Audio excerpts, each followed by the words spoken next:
احتمالیاتی کشودنش هست اما سردار ریاستی گمرکی ولایت سوخت میگوید حالا برای بازگشایی گذرگاه‌های مرزی تاجیکستان با قرقیزستان آخرین آمادگی‌ها جریان دارد.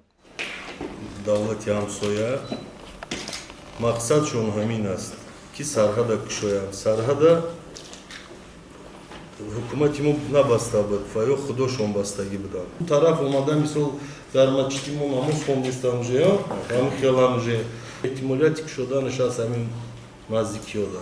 با هم همسایه ختم یک کم طرف مثبت بحث جنجال با وجود میاد، لیکن با گذشتن مدتی یک روز دو روز دیر یک هفته با آشتی شده با تمام کار و فعالیت با همسایگی و ادامه میدیم. فرقت خواجه‌زاده دادستان ولایت سوخت نیز از روند خوبی گفت و شنیدها خبر داد. انا در همین نزدیکی چخیلی که ما واخوری کردیم با نمایندگان و فعالان جمهوری قرقیزستان، آنها یگان مقصدی و جنگ و جنجال و ندارند. ما هم همین خیلی آنها هم بسیار خواهش کردند که همین وای شده شده همین تو که مردم ما آزادانه اومده در شهر خودجان گشت گذار کنند از این نم وای محصولات خودجای قشلاق یا محصولات همین خوراک خرید و دود گرفتشون دوام بودند.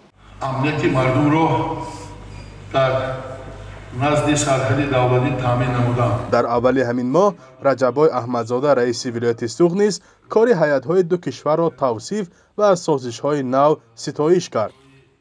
در پی نگرانی‌های ساکنان نزد مرزی، احمدزاده ذکر داشت که هیئت‌های تاجیکستان و قرقیزستان به سازش رسیدند که در نزدیکی سرحد دیگر تمرین نظامی برگزار نخواهند کرد. در پی این گفت و شنید حالا نمایندگان حکومت سوخت میگویند که آخرین مذاکره‌ها در سطح رهبران محل‌های نزد مرزی جریان دارد و نتیجه‌های خوشحال کننده می‌آورد. ماه دکامبر سال 2022 و ماه فوریه سال 2023 گروه واخوری نمایندگان دولتی و ساختارهای اگزیکوتیو ولایت سوخت با ولایت بافکن جمهوری قرقیزستان صورت گرفت. در آن نقشه چهاربینی مشترک در سال 2023 امضا گردید و مسئولین تمام ساحه‌ها از جمله مقامات و دیگر ساختارهای دفتر وظیفه داشتند وابسته به مسئله برآوردن همکاری و پروژه نمودن مناسبت‌های دوستانه بین دو کشور. هرچند تاکنون از جانب مقامداران قرقیزستان در این باره اظهارات نشر نشده است، مقامداران تاجیک میگویند کار کمیسی بین دولتی خوب جریان دارد. از آخر ماه اپریل سال 2021 مرز تاجیکستان و قرقیزستان بسته است. ساکنان نزد مرزی تاجیکستان در صحبت با روزنامه‌نگاران بارها تقاضای رفت و آمد بی‌مانع با همسایه‌های قرقیزتبارشان را کرده بودند. این دو همسایه کشور تقریباً 1000 کیلومتر خط مرز دارند و به گفته طرف‌ها تا حال زیاده از 650 کیلومتر یا 70% آن معین شده است. بخش دیگری سرحد هنوز معلوم نیست.